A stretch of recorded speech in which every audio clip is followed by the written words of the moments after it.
Today is October 9th, and you're watching 24 News Update. I'm Jayson and here's my first.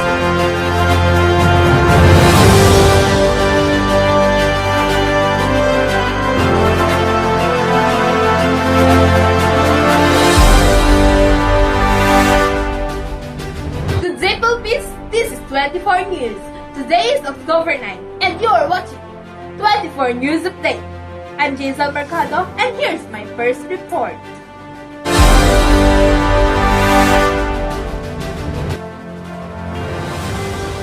Philippines Health Insurance Corporation officials were involved in conspiracy to pay more than 2.7 billion to 113 hospitals and other healthcare institutions in the National Capital Region. Many of them maternity clinics and dialysis centers in violation of state insurers' own guidelines for supporting medical responses to the COVID-19 pandemic, according to the National Bureau of Investigation. The NBI Criminals Compliance filed on Friday the Office of the Ombudsman found recent President and Chief Executive Officer Ricardo Morales and 8 other PhilHealth officials liable for malversation and graft and corruption.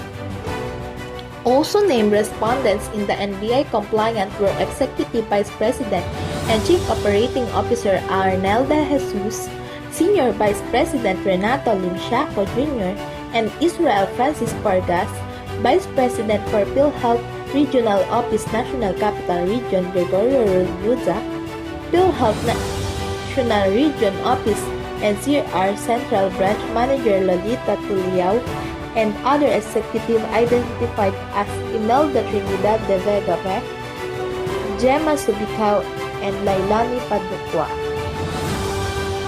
In its 29-page complaint affidavit, the NBI said PhilHealth officials were involved in highly questionable release of funds from 30 billion Interim Reimbursement Mechanism or IRM. The IRM is a funding measure intended to reimburse NCIs to allow them to continue responding to a national emergency or calamity such as aftermath of Super Typhoon Yolanda in 2013 and the Marawi siege in 2017. In the current crisis, it is for the COVID-19 pandemic. The disbursement of fund was supposed to follow guidelines spelled out in Philippines Health Institution Circular 2020-2007, which was ratified by the Philippines Health Institution Board on March 30, the NBI said.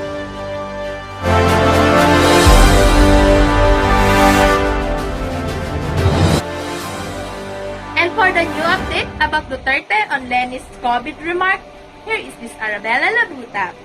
Hello, Miss Labuta. What are the updates?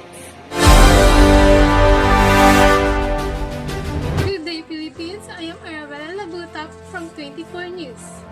Duterte on Lenny's COVID-19 remarks, huwag kayong maniwala dyan, and COVID-19 update. Vice President Leni Robredo said that the government was not quite prepared in COVID-19 crisis. She said that though the country had reached the target, which is 30,000 tests per day, this was not enough. Akin patuloy, problema kasi natin, hindi tayo naging maagap. Marami tayong kailangang ginawa February saka March, parang ngayon pa lang tayo humahabol. President Duterte made a remark after Vice President Leni Robredo said that the administration was not prepared to deal with COVID-19 when the pandemic started earlier this year. You do it, may masabi sila. You do not do it, may masabi sila. What do you want us to do? Ang problema kasi nitong yung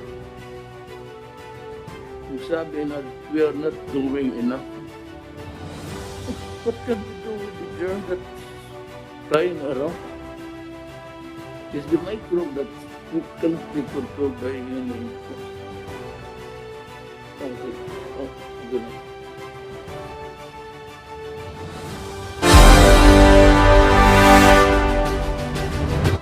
On Monday, October 5, the number of COVID-19 cases here in in the Philippines have surged to 324,762.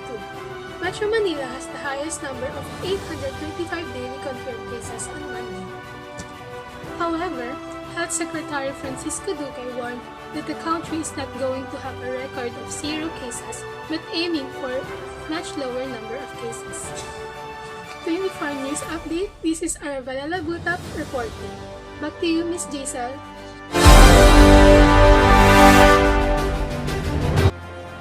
And for the news update about the situation of students during online classes, here is Mr. Jayson Losito to report.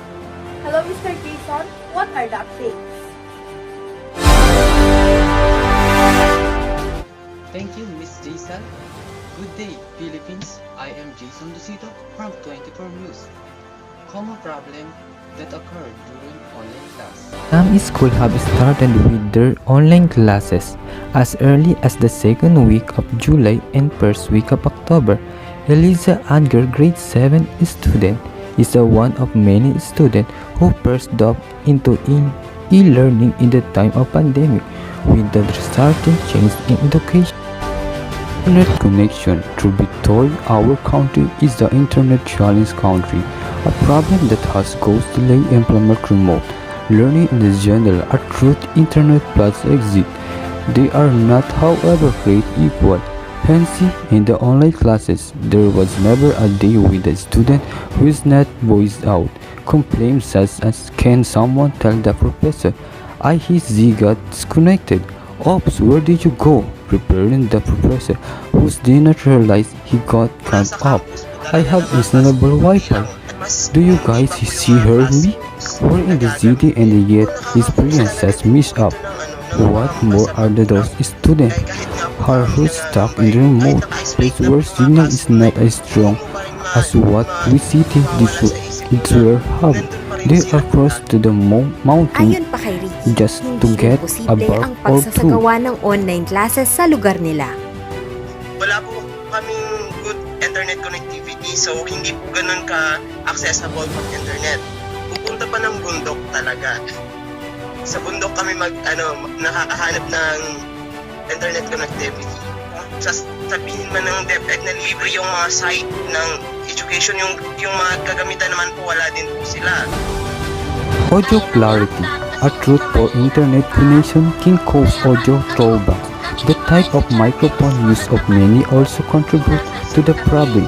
Problem of unwanted echo and background noisy from the both of professor or from the student. Visiting most often are distracting. Doon sa isla. Walang TV, walang cellphone at walang access sa internet. Ganyan ang buhay ng mga estudyante sa isla. Short attention span. This problem will not be technical, but a problem that remains universal is it takes self-discipline to be attentive and focused in the regular classroom setting. With online class, it takes willpower to stay awake and focused. Short attention span have gone even shorter since everyone is working from the comfort of this house. We can't help but give into that comfort. Someone dozing off become easily and multitasking more frequently. Due to the lack of interaction during online class, we tend to get distracted easily in our smartphone, our pens and delivery rather than to ongoing class lesson. These are just some of the most common issues that many students and teachers during online classes.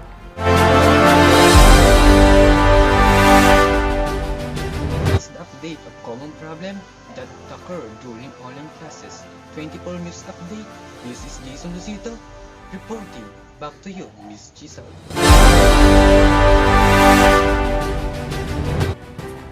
And for the last news update for today, here is Marianne Lavin to report.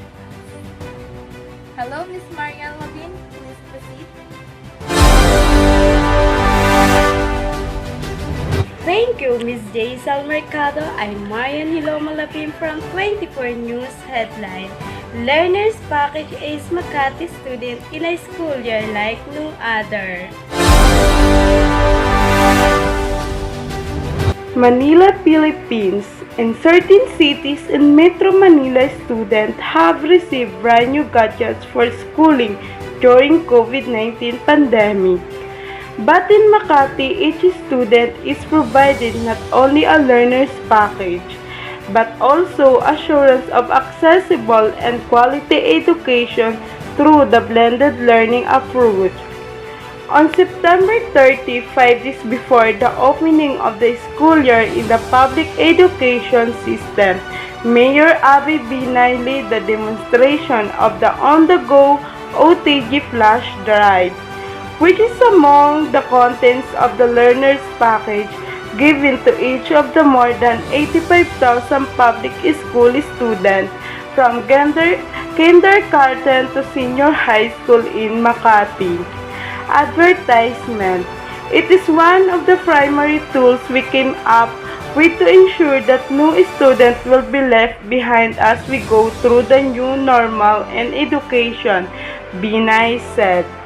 The plug-and-play OTG flash drive contains digitized self-directed modules and video broadcast editions of lessons.